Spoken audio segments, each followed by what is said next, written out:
بزرگان محترم، آج کی مجلس میں انشاءاللہ العزیز قربانی کے تعلق سے وقت رہا تو 4 باتیں آپ کی خدمت میں رکھنی ہیں۔ پہلے ان باتوں کے ڈسکس کی ضرورت نہیں ہوتی تھی، کیوں؟ ہم اپنی مسجد میں نماز پڑھتے ہیں، اپنا ماحول ہوتا ہے۔ اب سوشل میڈیا کی دنیا ہے تو طرح طرح کے میسیجز آتے رہتے ہیں، صوتی پیغام بھی، ویڈیو بھی۔ تو بعض لوگ پھر پریشانی کا شکار ہو جاتے ہیں کہ کیا صحیح ہے اور کیا عمل کرنا چاہیے۔ ایک تو پتہ نہیں آپ میں سے بھی کسی کے اوپر یہ ویڈیو یا یہ تحریر آئی کہ نہیں، کہ بھائی گھر میں چاہے جتنے بھی افراد ہو، ایک بکری بھی اگر قربان کر لی تو سب کی طرف سے ادا ہو جائے گا۔ یہ کہتے ہیں۔ ایک تو یہ مسئلہ ہے، تو کیا یہ بات صحیح ہے اور اس کا کیا مفہوم ہے؟ نمبر 1۔ نمبر 2، زیادہ سے زیادہ بڑے جانور میں کتنے حصے ہو سکتے ہیں؟ 7۔ لیکن ایک روایت آئی ہے جس میں اونٹ کے اندر 10 حصوں کا ذکر ہے، حدیث ہے 10 حصوں کا۔ تو اب بعض لوگ یہ کہتے ہیں کہ بھائی قربانی میں اگر اونٹ نہر کرے تو یہاں ایک بات یاد رکھے، اونٹ نہر ہوتا ہے حنیف بھائی، اور باقی جانور ذبح ہوتے ہیں، اور یہی سنت ہے۔ اس لیے اونٹ کا ذکر آئے تو بولو کہ نہر۔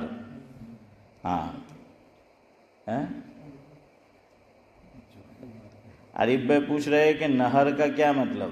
نلہ ہوتا تو نوا نہیں گلا نیرما نہیں گلا، ہمیں تو وہ گلا ہے کفلے داری چوکھڑ ہوتی۔ تو بہرحال ایک نہر ہے، کیا ہے کہ جو ہماری طرف بہتی ہے وہ چھوٹی ہاتھ سے، یہ بڑی ہاتھ سے ہے نہر۔ بھی عارف بھائی پوچھ رہے ہیں کہ ہمیں اس کی عارف کو اس کی معرفت نہیں ہے، تو آپ ذرا بتائیے۔ تو چلے سن لیں نہر کس کو کہتے ہیں۔ اب میری طرف دیکھو تو سمجھ آئے گا۔ سینہ اور گردن، یہ سینہ ہے اور یہ گردن ہے۔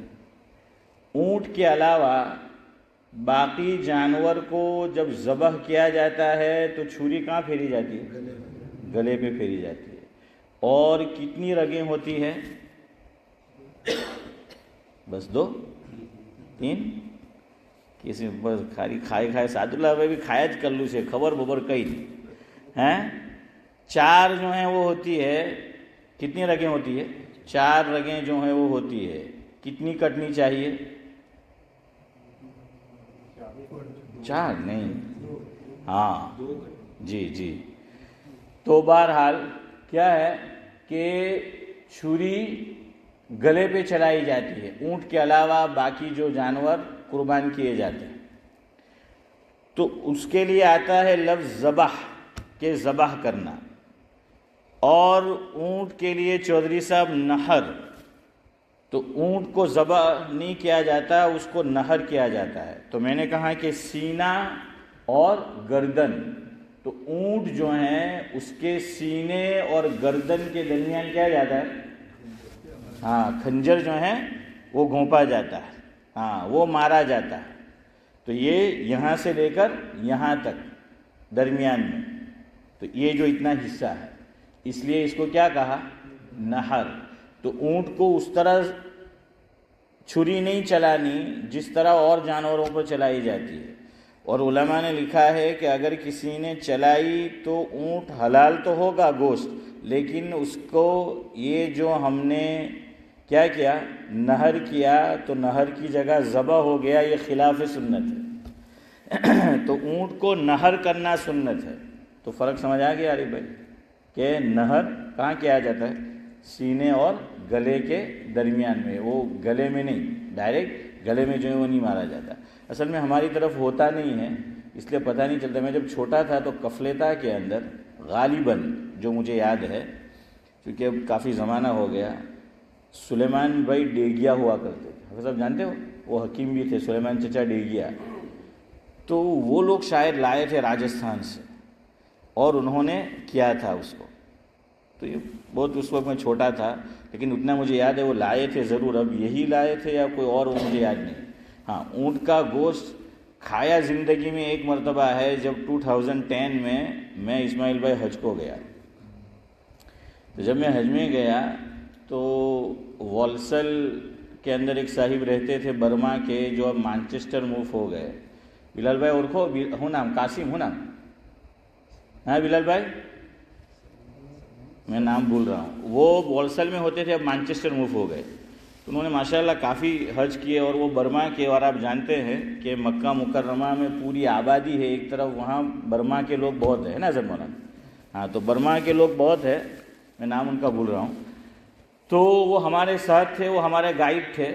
اور انہوں نے کیا کیا تھا, چھاتا لیا تھا اشفاق بھائی, چھاتا. اور چھاتے کے اوپر انہوں نے اسپرائٹ یا 7 اپ دو میں سے ایک کان تھا جاوید بھائی, تو وہ اس کے اوپر کیا ہے اندر رکھ دیا. اور کہاں کہ بھائی بہت سارے لوگ ہیں, پتہ نہیں کون سا گروپ ہے کوئی, تو کہاں کہ آپ کو یہ 7 اپ دیکھتے رہنے ہے فاروق بھائی کہ جو 7 اپ ہے یا اسپرائٹ ہے وہ اپنا گروپ ہے حنیف بھائی. تو کہ بھائی اس کا فالو کیا ہے وہ کرتے رہو. انہوں نے بہت ہمیں ہیلپ کی, اللہ ان کو جزائے خیر دے. تو بہرحال تو انہوں نے مجھے کہا مینا کے اندر کہ مول صاحب اونٹنو گوشت کھاوانا એમ કે કોઈ ખાધેલું. મેં کہ نہیں ખાધેલું, کھاوانا એમ کہ. میں کہ مولے تو کون نہ کھے. تو میں نے کہا جی آپ کھلائے اگر ہو تو کہا چلو ہم لے کے آتے. تو وہ گئے وہ بستی میں جہاں برما کے لوگ رہتے ہیں, ان کی جان پہچان, انہوں نے کئی ماشاءاللہ حج کیے. تو وہ لے کر آئے لیکن وہ کھایا نہیں ہوتا ہے. تو مجھے تو پیٹ میں گڑبڑ شروع ہو گئی ہے صلاح الدین بھائی. پیٹ میں وہ صلاحیت نہیں تھی جو اس کو ہضم کر سکے. خیر, تو میں آپ کو کیا کہہ رہا تھا کہ اونٹ کا نہر کیا جاتا ہے. تو وہ کہتے ہیں کہ 10 آدمی رکھ سکتے ہیں. تو یہ دوسرا مسئلہ اگر وقت رہا تو. نمبر 1, گھر میں کئی افراد ہیں نورانی بھائی, اور کتنی قربانی عطا الرحمان صاحب, ایک ایون بکری, بڑا جانور بھی نہیں, ایون بکری اگر ذبح کی گئی تو وہ کہتے ہیں کہ سب کی طرف سے کیا ہو جائے گی, امتیاز بھائی کفایت کر جائے گی. تو یہ کیا مسئلہ ہے, کتنے ہو گئے 2. نمبر 3, کل میں نے کہا تھا کہ اس ملک میں بہت مہنگا ہے ابھی جانور. چھوٹا جانور تو کچھ سستا بھی ہے, بڑا کا تو ایک حصہ اور مہنگا ہے. تو لوگ کیا کرتے ہیں کہ بھائی 2 آدمی نے مل کر وہ پارٹنر ہو گئے اور قربانی کر لی آپ صلی اللہ علیہ وسلم کی طرف سے. واجب قربانی کی بات نہیں کر رہا, نفلی قربانی کی بات کر رہا ہوں, یاد رکھنا. یہ مسئلہ کس کا ہے, نفلی قربانی کا. واجب کا تو مسئلہ اپنی جگہ ہے کہ چھوٹے جانور میں ایک. تو پھر اس کا کیا مسئلہ ہے 3. نمبر 4 کہ بھائی فلسطین میں مسلمانوں کا کافی جانی مالی نقصان ہوا یا دنیا کی اور جگہوں میں. تو کیا کریں ہم کہ اس کی جگہ قربانی نہ کرے اور قربانی کی رقم ان غریبوں میں بانٹ دے. تو چلے گا کہ نہیں. تو یہ 4 مسئلے ہمیں ڈسکس کرنے ہیں. اب دیکھیے وقت کتنی اجازت دیتا ہے. ہاں وقت کے اوپر ہے, لیکن ہم باقاعدہ گفتگو کا آغاز جو ہے وہ منظوم کلام سے کریں گے, جس میں اگر آپ غور کرو گے تو ایک بات کا جواب آپ کو منظوم کلام میں مل جائے گا. وہ کیا کہ قربانی کی جگہ ہم غریب کی کیا کر دیں, مال سے مدد کر دیں. تو یہ کر سکتے ہیں کہ نہیں, تو وہ آپ کو مل جائے گا. اگر آپ کو منظوم کلام سمجھ میں آیا تو سنیے. یہ جو حکم قربانی ہے, یہ جو حکم قربانی ہے, یہ حکم قرآنی ہے. یہ حکم کیا ہے, حکم قرآنی ہے. اور یہ ہے اس کا جواب, نہ دینا اس میں عقل کو دخل, نہ دینا اس میں عقل کو دخل. یہ حکم سلطانی ہے. سلطانی یعنی کس کا, اللہ کا حکم. دیکھیے جہاں کہیں بادشاہت ہے, بادشاہ اگر کوئی آرڈر نافذ کر دے، کوئی حکم نافذ کر دے، کوئی قانون جو ہے بنا دے، تو کوئی چوں و چرا کر سکتا ہے؟ نہیں کر سکتا نا. تو بھائی بادشاہ کا حکم ہے، کہتے ہیں کہ یہ تو سلطانی حکم ہے، بولتے ہیں نا کہ یہ کیا ہے؟ سلطانی حکم ہے، بادشاہ کا حکم ہے. تو بادشاہ کے حکم کو چیلنج نہیں کیا جا سکتا، پٹکار نہیں پھینک سکتے. تو یہ قربانی کا بھی جو حکم ہے یہ کس کا حکم ہے؟ اللہ رب العزت کا ہے کہ یہ حکم سلطانی ہے. لینا ہر بات میں عقل سے مشورہ، لینا ہر بات میں عقل سے مشورہ، یہ کچھ اور نہیں، سراسر نادانی ہے. کیا ہے؟ نادانی ہے. حکم خدا کو بے چوں و چرا تسلیم کرنا. بے چوں و چرا کا معنی سمجھے؟ اگر مگر ایم تیم મારા દિમાગમાં આવે, મારા દિલમાં આવે, મારા ખ્યાલમાં આવે, મેં કે પ્રોબ્લેમ જે છે, જે આવવાનું છે તે નહીં આવે ને જે નહીં આવવાનું છે તે જ આવે. ہیں تو سمجھ آیا جاوید بھائی؟ ہاں. تو کیا ہے؟ حکم خدا کو بے چوں و چرا تسلیم کرنا، یہی ہے ایمان اور یہی دانائی ہے. دانائی یعنی عقل مندی. گر کسی نے نہ کیا ایسا، گر کسی نے نہ کیا ایسا تو پھر مقدر میں اس کے رسوائی. تو پھر اس کے مقدر میں کیا ہے؟ رسوائی. ہاں، تو پھر مقدر میں رسوائی. اب گزشتہ ہفتے میں نے سعد اللہ صاحب کی طرف اشارہ کرتے ہوئے کہا تھا کہ عید الاضحیٰ کے تعلق سے ایک شعر ہے شیخ ابراہیم ذوق کا.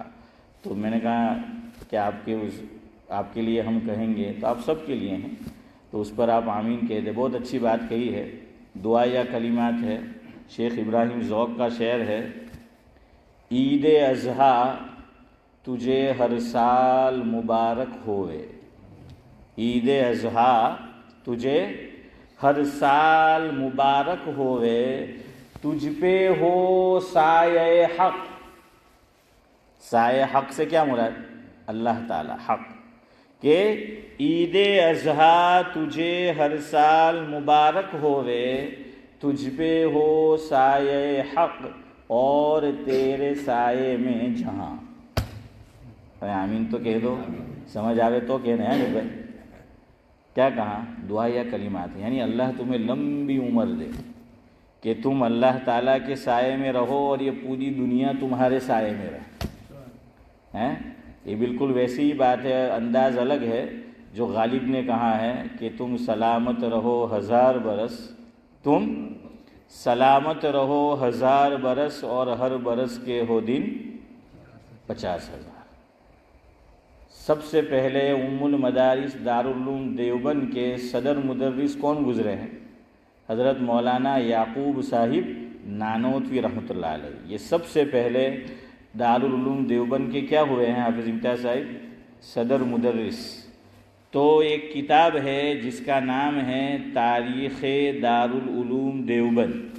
کتاب کا نام کیا ہے؟ تاریخ دارالعلوم دیوبند. اس میں یہ لکھا ہے، جس کا مفہوم یہ ہے کہ حضرت مولانا یعقوب صاحب نانوتوی رحمۃ اللہ علیہ نے دارالعلوم دیوبند کی عمارت کی طرف اشارہ کرتے ہوئے یوں کہا کہ تو سلامت رہے 1000 برس، تو سلامت رہے 1000 برس اور ہر برس کے ہو دن 50,000. کہ دارالعلوم دیوبند. اس پہ مجھے ایک اور بات موضوع سے ہٹ کر یاد آئی. ہمارے جتنے بھی اکابر ہے دیوبند کے، ان کے سرخیل اور سرتاج اور بڑے کون ہیں تصوف میں؟ ہیں حاجی امداد اللہ صاحب مہاجر مکی رحمۃ اللہ علیہ. یہ ان کے بڑے ہیں. باقاعدہ عالم بھی نہیں تھے، عالم بننے کے لیے بیٹھے تھے، لیکن اللہ تعالیٰ کو ان کو الیاس بھائی نوازنا تھا. علم کی 2 قسمیں ہوتی ہے. ایک کا نام ہے علم کسبی، کسب کہتے ہیں محنت کو، ہیں تو کیا ہے نورانی بھائی، محنت کر کے علم حاصل کرنا، جیسے طالب علم کہاں پڑھتے ہیں؟ مدرسے میں، تو یہ علم کسب ہی ہوتا ہے۔ ایک ہوتا ہے علم لدنی، یعنی اللہ تعالیٰ کی طرف سے، جس کو کہتے ہیں گاڈ گفٹڈ۔ کیا ہوتا ہے؟ اللہ تعالیٰ کی طرف سے وہ گفٹ ہوتا ہے، وہ کہ پھر یہ حروف ان کو نظر نہیں آتے، وہ نورانی حروف نظر آتے ہیں۔ تو حاجی امداد اللہ صاحب مہاجر مکی رحمۃ اللہ علیہ کو اللہ تعالیٰ نے علم لدنی سے نوازا تھا۔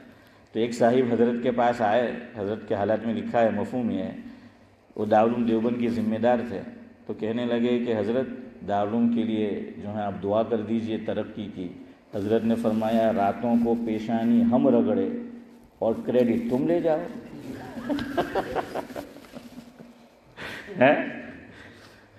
کہ مجھے بھی شامل کرو کہ بھائی ہمارا دارالعلوم ہے، کہ ہمارا دارالعلوم یعنی ہم سب کے وہ کیا ہے، وہ ترقی کرے۔ تو کہاں کہ راتوں کو ہم کیا ہے چودھری صاحب، سجدے میں پیشانیاں رگڑیں، دعا کرے، کریڈٹ تم لے جاؤ۔ تو بعض لوگ کہتے ہیں دعا کے لیے۔ حکیم الاسلام حضرت مولانا قاری محمد طیب صاحب، سابق محتمم ام المدارس دارالعلوم دیوبند، ایک صاحب آئے اور کہنے لگے کہ حضرت ذرا دعا کر دینا ہمارے لیے۔ حضرت نے کہا دعا دو قسم کی ہوتی ہے، ایک میٹھی ایک پھیکی ہے، آپ لوگ بھی سن لینا۔ اشفاق بھائی، دعا کتنی ہوتی ہے؟ دو قسم کی، ایک پھیکی فاروق بھائی اور ایک میٹھی۔ کہا کہ بس ویسے ہی دعا کرنا تو اس میں وہ اثر تھوڑی ہوگا۔ میٹھی یہ کہ تم ذرا امبالہ کا حلوہ لا کر دو، ہیں کیا ہے لڈو لا کر دو، ہم کھائیں گے تو منہ بھی میٹھا ہوگا، اور منہ میٹھا ہوگا تو ہونٹ بھی آپس میں کیا ہوں گے حافظ صاحب، چپکیں گے۔ تو کہا کہ میٹھی دعا ہوگی تو جلدی اثر کرے گی۔ خیر، تو میں کیا کہہ رہا تھا آپ کو کہ اللہ تعالیٰ ہم تمام کی عمروں میں کیا نصیب فرمائے، برکت جو ہے وہ نصیب فرمائے۔ چلیے موضوع کی طرف چلتے ہیں۔ نمبر 1، میں نفلی قربانی کی بات کر رہا ہوں، سن لینا آپ، واجب کی نہیں ہے، پھر آگے بڑھتے ہیں۔ اس ملک میں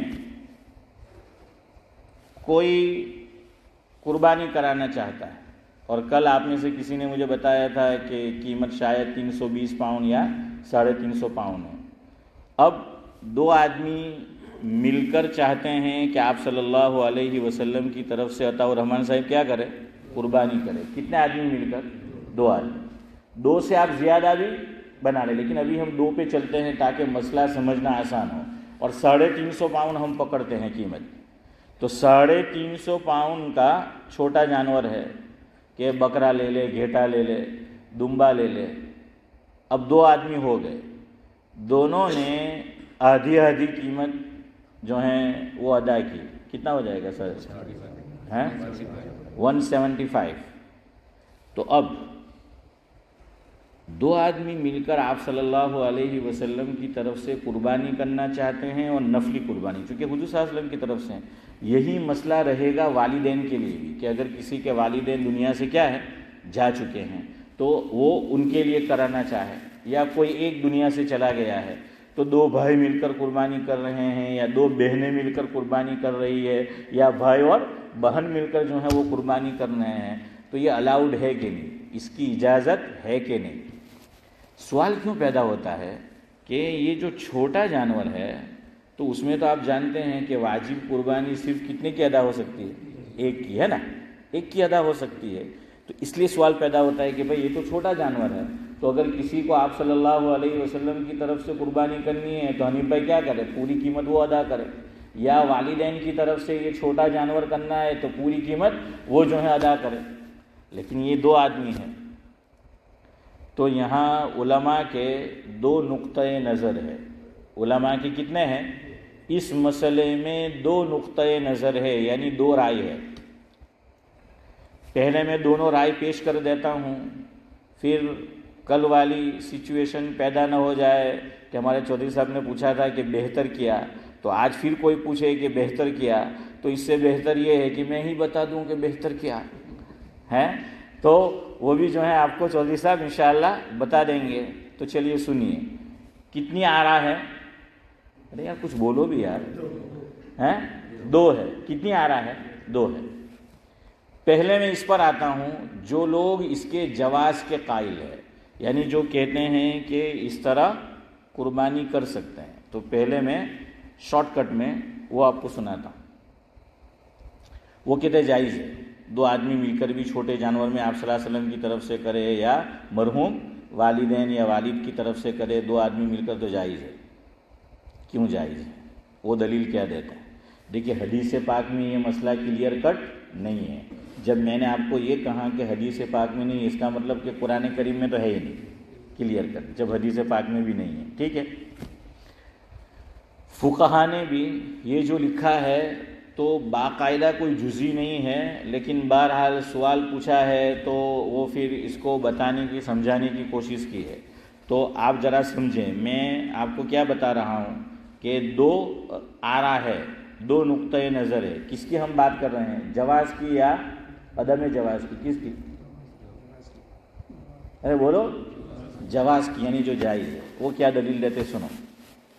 وہ دلیل یہ دیتے ہیں کہ ایک آدمی نے,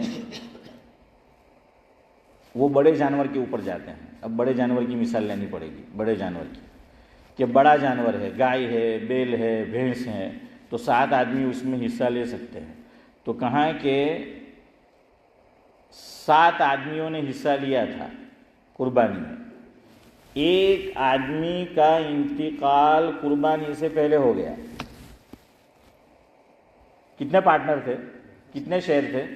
7 تھے جانور میں. 7 لوگوں نے اپنا اپنا ایک مستقل حصہ رکھا تھا, اور ایک آدمی کا قربانی سے یعنی عید الاضحیٰ سے پہلے کیا ہو گیا, انتقال ہو گیا. اب اس کا حصہ ہے. اب چونکہ جانور قربان نہیں ہوا تھا, اس حصے کا مالک کون ہوگا؟ میں پوچھ رہا ہوں آپ لوگوں سے, اس حصے کا مالک کون ہوگا؟ نہیں, کسی کو کیوں بنانا بھائی؟ اللہ نے کہاں وہی ہوگا, وہ تو جا چکا اللہ کے وہاں, تو وہ کہاں ہوگا؟ چلو ابھی آپ کو ویسے سمجھ نہیں آتی, ایک اور مثال دوں, تبھی سب کہیں گے. یہ ایک آدمی ہے, اوکے, اس کے وارثین ہیں 1 2 3 اور یہ 4. اس کا انتقال ہو گیا. اس نے 2 شاپ چھوڑی اور 2 فیکٹری چھوڑی, 2 گھر چھوڑے, 2 گاڑی چھوڑی. تو اب یہ انتقال کر گیا تو کس کو ملے گا؟ جو لیوان میں تو بدہ نے برابر مسئلہ آ رہی ہے کہ اب کیا ہے, وارثین کو ملے گا. تو سیم یہی مسئلہ ہے. وہ جانور میں جو حصہ تھا اس کے مالک بھی کون ہوں گے؟ وارثین ہوں گے. اور عام طور سے ایسا ہوتا ہے کہ وارث ایک نہیں ہوتا. عام طور سے میں کہہ رہا ہوں, کبھی کبھی ایک بھی ہو سکتا ہے, بلکہ کبھی کبھی تو کوئی بھی نہیں ہوتا ہے, لیکن عام طور سے کیا ہے, 1 سے زائد وارث ہوتے ہیں. تو اب اس کا انتقال ہو گیا تو آٹومیٹکلی کون حقدار ہو جائے گا؟ وارثین ہو جائیں گے. اب وارثین میں مان لیجئے 4 آدمی ہیں. اب یہ حصے میں کتنے لوگ ہو گئے؟ 4 ہو گئے نا, اور حصہ 1 ہے. اور یاد رکھنا, بڑے جانور کا ایک حصہ چھوٹے جانور کے برابر ہوتا ہے. سمجھ آ گیا کہ ایک پورا جانور چھوٹا قربان کرو وہ, اور بڑے جانور میں ایک حصہ رکھو, دونوں کیا ہے؟ برابر ہے. دونوں یہ ایکول ہے, برابر ہے دونوں. تو کہاں کہ یہ ہو گیا. اب یہ 4 ورثہ بقیہ جو اس میں شرکا ہے جانور میں, ان کو اجازت دیتے ہیں کہ ٹھیک ہے آپ کیا کر دیں, قربانی کر دیں. تو بھائی یہ تو ایک حصے میں کتنے لوگ ہو گئے؟ اچھا, اب یہ قربانی واجب تو رہی نہیں, یہی بات یاد رکھنا. اب یہ ایک حصہ کیا ہو گیا؟ نفل ہو گیا. کیوں؟ آدمی پہ قربانی اس وقت واجب ہوتی ہے جب وہ عید کا دن پاوے. یہ جو ہم پہلے سے جانور خرید لیتے ہیں یا رقم دے دیتے ہیں, وہ تو کیوں؟ ہمیں اللہ سے امید ہوتی ہے کہ اللہ ہمیں زندگی دے گا اور عید کے دن کہاں خریدنے جاوے. باقی واجب ابھی میرے وہ اور آپ پہ نہیں ہوا ہے. کب واجب ہوگا؟ جب عید کا دن آ جائے. اور اس کا انتقال کیا ہو گیا؟ عید سے پہلے. تو اب یہ حصہ آٹومیٹکلی کیا ہو گیا؟ نفل ہو گیا. سمجھ آ گیا نا. اور کتنے اس میں شرکا ہو گئے؟ 4 ہو گئے. اور ایک حصہ, اور بڑے جانور میں ایک حصہ کس کے برابر؟ چھوٹے جانور کے برابر. جزاک اللہ عارف بھائی. تو جب وہاں 4 آدمی چل سکتے ہیں تو یہاں بھی چل سکتے ہیں. میں آگے بڑھوں, سمجھ آ گیا بات؟ تو وہ کہتے ہیں کہ بھائی جب وہاں چلے گا تو یہاں بھی کیا ہے؟ وہ چلے گا. وہاں چلے گا تو یہاں بھی جو ہے وہ چلے گا. دوسرا, جو لوگ جواز کے قائل ہیں وہ یوں کہتے ہیں کہ اب قربانی کی مثال گویا کے صدقے کی ہو گئی، گویا کے صدقے کی، یعنی میت کی طرف سے صدقہ کرنا چاہے 100 پاؤنڈ اور 5 آدمی مل کر کرے کہ سب نے کتنے نکالے، 20 نکالے یا کم و بیش، تو صدقہ جائز ہوگا نا مرحوم کی طرف سے. تو کہاں کہ جب صدقہ یہ جائز ہو گیا، ایک سے زائد آدمی نے مل کر میت کی طرف سے نکالا، تو یہ حصہ بھی کیا ہو گیا. یہ ان کی جو ہے وہ دلیل ہے نمبر 1. دوسری دلیل وہ یہ کہتے ہیں کہ چھوٹے جانور میں ایک آدمی ایک حصہ رکھے واجب وہ اس لیے کہ ہر ایک پہ الگ الگ واجب ہے. مثال لے لیجئے، نورانی بھائی ہے، اسماعیل بھائی ہے، حنیف بھائی ہے اور یہ صلاح الدین بھائی. کتنے ہوئے حضرت مولانا؟ 4. اب یہ چاروں کو قربانی کرنی ہے اپنی واجب، تو سب کو الگ الگ رکھنا پڑے گا نا. کیوں؟ تو واجب ہے تو ہر ایک کی طرف سے مستقل قربانی ہوگی، مستقل الگ، کہ بھائی ہر ایک کو الگ الگ، چھوٹا جانور ہے تو پورا یا بڑا ہے تو ایک حصہ. وہ کہتے ہیں کہ یہاں 2 آدمی مل کر یا 4 آدمی مل کر جو کر رہے ہیں، تمام کی نیت تو ایک ہی کی طرف سے ہے. بات ذرا گہری ہے، اللہ کرے کہ سمجھ میں آئی ہو. فرق سمجھ میں آیا؟ چلو میں پھر کہتا ہوں. میں نے یہ 4 لوگوں کے نام لیے تھے. یہ 4 واجب قربانی کریں گے تو کتنے جانور کرنے پڑیں گے؟ 4. کیوں؟ واجب ہے، اور واجب میں مستقل یا تو پورا چھوٹا جانور ہو یا پھر بڑے جانور کا ایک حصہ. اس لیے یہاں وہ لوگ کہتے ہیں کہ چاروں کی نیت ایک ہی کی طرف سے ہے. کس کی طرف سے؟ آپ صلی اللہ علیہ وسلم کی طرف سے، یا ماں کی طرف سے، یا والد کی طرف سے. ارے سمجھ آیا کہ نہیں آیا؟ فرق سمجھ میں آیا ہے محمد بھائی؟ ہاں. ابھی نہیں آئے تو پوچھا محمد بھائی نے ڈنڈو اٹھا ہوا ان کو ہے کیا ہے؟ سمجھ آ گیا کہ نہیں؟ ارے دونوں میں فرق سمجھ میں آیا؟ 2-4 ہی جی بول رہے. راکٹ سائنس نہیں ہے یار. 4 آدمی واجب کریں گے تو واجب پوری ہونی چاہیے، چونکہ یہ 4 آدمی ہے اس لیے 4 جانور چاہیے.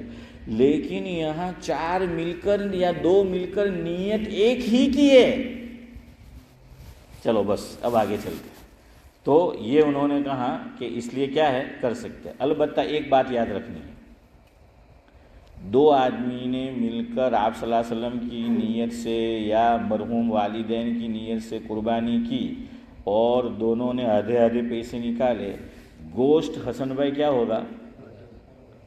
آدھا ہوگا، اور برابر سرابر ضروری ہے. ترازو لینے حافظ صاحب بیہو پڑے، ترازو. اگر کم زیادہ ہو گیا الیاس بھائی تو یہ سود ہے، یہ ناجائز اور حرام ہو گیا. اس کا البتہ خیال رکھنا پڑے گا کہ اب جو گوشت تقسیم ہوگا تو دونوں کے درمیان میں کیا ہونا چاہیے؟ برابر سرابر. ہاں اگر ہم گوشت کھاوے ہی نہیں حنیف بھائی، انڈیا میں کرا دیا، آپ نے کس کو دے دیا؟ غریبوں کو، پھر برابر سرابر نہیں ہے. کیوں؟ لیا ہی نہیں دونوں نے، تو وہ تو غریبوں میں گیا پورا. جیسے میں آپ کو مثال دوں، ہر ایک کے گھر میں وہ ڈبہ ہوتا ہے نفلی صدقے کا، ہے نا. عام طور پر ہر گھر میں کیا ہوتا ہے حسن بھائی؟ نفلی ڈبے کا نفلی صدقے کا ڈبہ ہوتا ہے. اس میں پیسے ڈالتے رہے. اب رمضان المبارک آ گیا، زکوٰۃ بھی نکالنی ہے، اور یہ پیسے بھی نیت کی کہ جو چندے والے آتے ہیں تو کیا ہے یہ بھی رقم دیں گے. تو اب آپ مجھے جواب دینا، یہ جو محمد بھائی نفلی ڈبہ ہے اس میں مان لیجئے 1000 پاؤنڈ ہے، نفلی ڈبہ نہیں، نفلی صدقے کا ڈبہ. تو اب یہ 1000 پاؤنڈ پہ اشفاق بھائی زکوٰۃ آئے گی؟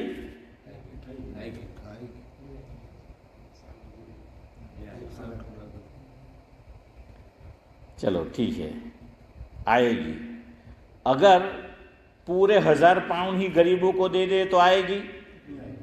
جزاک اللہ. یہ جواب ہوا. پہلا بھی صحیح تھا کہ اگر اس سال اس نے کیا کیا، سارے پیسے خرچ نہیں کیے تو اس پہ زکوٰۃ آئے گی، کیونکہ یہ نفلی صدقے کا جو باکس اور ڈبہ میرے اور آپ کے گھر میں ہوتا ہے اس کے مالک ہم ہیں. ابھی نیت ہماری یہ ہے کہ ہم غریبوں کو دیں گے، لیکن ابھی دیا نہیں ہے، اس لیے اس کے مالک ہم ہیں امتیاز بھائی. لیکن اگر کوئی پورے کا پورا ڈبہ ہی دے دے یا ساری رقم کر دے تو زکوٰۃ نہیں آئے گی. کیوں؟ کچھ رہا ہی نہیں. اسی طرح گوشت سارا کا سارا آپ صلی اللہ علیہ وسلم کی طرف سے تھا, مرحوم والدین کی طرف سے تھا, لیکن یہ دو آدمیوں نے مل کر کیا, اپنے پاس کچھ رکھا ہی نہیں, سب غریبوں میں بانٹ دیا, تو اب برابر سرابر کرنے کی ضرورت نہیں ہے. لیکن یہاں جو کرائے گا وہ غریبوں کے لیے تھوڑی کراتے ہیں. دیکھیں اپنا آخو ورس ایم کہ جاؤ نہیں پڑے A1 میں بی کے بعد, وہ تو فریزر بھرا ہوتا ہے. ہاں فریزر جو ہے وہ بھر لیں گے. وہ کسی نے لطیفہ لکھا ہے سعد اللہ صاحب کہ ایک آدمی نے خواب دیکھا, وہ کہتے ہیں نا کہ یہ ضعیف حدیث ہے, لیکن بہرحال ضعیف حدیث میں آیا ہے کہ جو ہم قربانی کا جانور قربان کرتے ہیں وہ پل صراط پر کیا ہوگی؟ سواری ہوگی, ہے نا. میں پھر کہہ رہا ہوں حدیث ضعیف ہے یعنی سند. تو کسی نے دیکھا خواب میں اپنے دوست کو, اس نے کہا کہ یار میں کالیں کہ خواب جو ایم کے گئے تو پل صراط پر جتو ہو تو ایم کے جانور نہ اوپر ایم کے یہاں توڑ ٹانٹیا ہوتا ایم کے چوتھو نہیں ہوતું તે કે યાર તું આવું બોલે એમ કે લંબડું એમ કે બરાબર જ ને એમ કે કેમ ચોથું નહીં હોતું તે કે હજુ ફ્રીઝરમાં પડેલું છે. હે હજુ કાં પડેલું છે? ફ્રીઝરમાં પડેલું છે. تو خیر بہرحال میں کیا کہہ رہا تھا آپ کو کہ برابر سرابر. ایک بات اور سنو, اگر حسن بھائی پوچھے کہ مول صاحب جانورના અંદર કલેજી ગુર્દા બધી હારી હારી આઈટમો જે છે અબ્દુલ ભાઈ તે કે